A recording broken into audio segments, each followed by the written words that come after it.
외부는 라인 조명 등이 들어가고 아래에서 조명을 쏘아주는 것이 또 하나 들어갑니다. 외부의 조경은 3에서 5m의 대나무로 하며 갈대로 할 수도 있습니다. 외부 마감재는 커튼월과 롱브릭스가 되고 22년부터 인기 있는 마감재였습니다. 롱브릭스에 들어가는 매직은 3가지 색 중에 농회색으로 들어갑니다. 럭스틸은 징크 소재로 요철이 있는 것으로 녹이 슬지 않도록 마감 재료의 성분을 생각합니다. 오케이! 주차장 마감은 콩 자갈이나 타일로 선택을 하되 타일의 경우에는 사이즈를 잘 생각합니다. 콩 자갈이 여러 색상이 나오고 견고성도 시공할 때 달라지므로 견고하게 마감합니다. 안으로 들어가 볼까요? 안으로 들어가면 공용 부분의 도장과 계단 마감재를 선택합니다. 복도의 계단을 콩 자갈로 할지 타일로 할지 석재로 할지에 대한 선택에서 계단 부분은 요즘에 콩 자갈로 마감을 하는 경우가 종종 있습니다.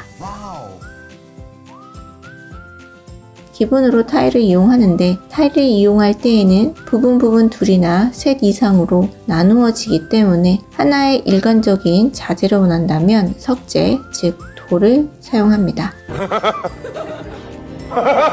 자재를 고를 때 논현동, 인테리어, 샵 등이 많으니 방문해 주시면 도움이 되겠습니다. 학동역과 언주역 근처에 스톤이라는 곳을 방문하여 석재에 관한 이야기를 들었습니다. 건물 외부가 블랙톤이라 현무암, 마천석, 화강암 중에서 생각을 하게 되었습니다.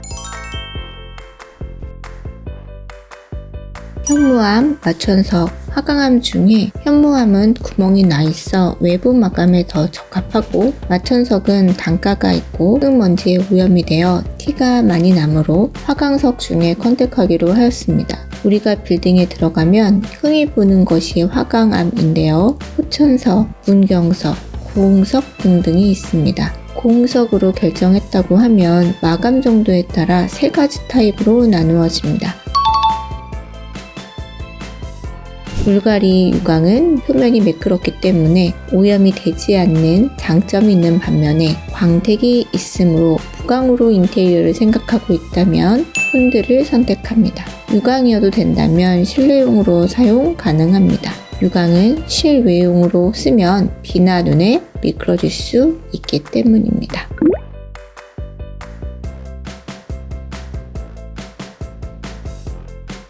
계단 돌을 살펴보고 있습니다. 계단에 유광을 사용을 할지, 본드를 사용할지, 버너를 사용할지에 대한 판단을 해봅시다. 오케이! 돌을 중간 정도 태운 형태가 혼드이고 오염도는 더 높다고 할 수 있겠습니다. 거칠테와 돌 표면이 그대로 드러나기 때문입니다. 계단에 혼드를 사용하면 음식물이나 뭔가를 흘리게 되면 닦이지 않고 돌의 표면이 거칠어서 청소할 때 돌을 갈아내야 합니다. 마지막 거의 태운 상태인 버너로 할 경우에는 돌이 그대로 노출되므로 거의 실외용으로 사용되니 참고하시기 바랍니다. 계단에 평철 난간을 사용하는 것이 트렌드입니다. 색상은 블랙이나 진 그레이드 중에 선택하고 이때 날카로운 부분이 있어 지나갈 때 주의를 해야 합니다. 엘리베이터 앞에 조명을 설정하고 실내로 들어가는 문은 자동문으로 하였습니다. 실내의 위나 벽 부분은 같게 설정하고 복도와 같은 도장색으로 맞추거나 좀 더 밝은 색으로 결정을 합니다. 콘센트나 스위치도 메탈이나 실버로 엣지 있게 결정하였습니다. 실내 조명은 사각 라인 등으로 들어오고 한 층의 공간이 나누어진다면 스위치를 나누어 조절해서 켤 수 있도록 합니다. 3, 4층은 외부로 나가는 테라스 형태로 되어 있고 카페도 염두에 두었기에 한쪽 벽면에 폴딩 도어 형식으로 되어 있습니다. 외부 테라스의 벽 등과 아래 데크에 풋등이 있어 은은한 바깥 운치를 느낄 수 있습니다.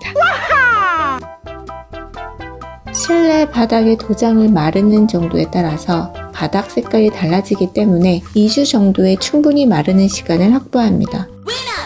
오케이! 도장한 페인트가 다 마른 다음에 에폭시로 마감합니다. 에폭시는 무광과 유광이 있으며 무늬를 넣어서 칠할 수도 있습니다. 백화점이나 고급 식당에 가면 바닥에 칠해진 것을 보면 참고할 수 있습니다. 밝은 색상으로 할지 어두운 색상으로 바닥을 마감할지에 대한 판단은 바닥 도장색으로 결정되는 것인데 마르는 정도에 따라 에폭시의 색감이 다르게 나타납니다. 기다리는 것을 짧게 한다면 더 진한 색으로 나타나고 2주 정도 기다린다면 어느 정도 도장의 수분이 날아갔기 때문에 더 연한 색상이 나타나 에폭시 색상을 조절할 때 연한 색상을 원한다면 그 시간을 충분히 주어야 하겠습니다. 실내로 들어가게 되면 방화창이 있는데 방화창은 옆집과의 간격이 붙어 있을 경우 벽면 쪽에 이 방화창을 꼭 설치해야 합니다. 불이 났을 경우 외부로 불이 밖으로 나오지 않고 화재가 번지지 않도록 하는 역할을 하며 꼭 설치를 하도록 조치하고 있습니다. 단열재를 사용할 때 우레탄 폼이 사용되는데 파란색은 방수 역할이고 빨간색은 불에 타지 않게 되어 있는 단열재입니다. 우레탄 폼은 국내산을 사용하여 준공허가시 기준이 통과되어야 합니다.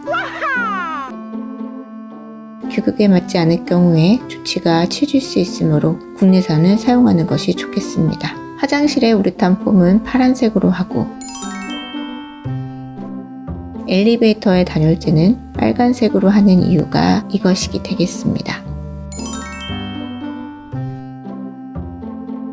엘리베이터는 일찍 주문을 하거나 두세 달 여유롭게 신청을 합니다. 수입을 하는데 시간이 걸리고 설치도 또한 시간이 많이 걸립니다. 작업하는 인부도 확보가 되어야 하는데 인건비가 많이 들고 시간도 많이 걸리는 일이니 이것이 맞지 않으면 시간과 비용을 낭비할 수 있습니다. 엘리베이터는 오티스나 현대 엘리베이터가 좋으며 색상을 선택할 때 건물의 색상이 블랙톤이라면 실버 색상을, 건물의 색상이 베이지색이라면 브론즈나 골드 색상을 많이 선호합니다. 엘리베이터 색상만 따로 보지 말고 건물의 전체적인 색상이나 공용 부분의 색깔을 생각하며 엘리베이터 색상을 선택합니다. 시공사의 인테리어 팀과 실내 인테리어 디자이너 꿈꾸는 집 대표님의 도움으로 색상이나 디자인으로부터 해방을 할 수 있었습니다.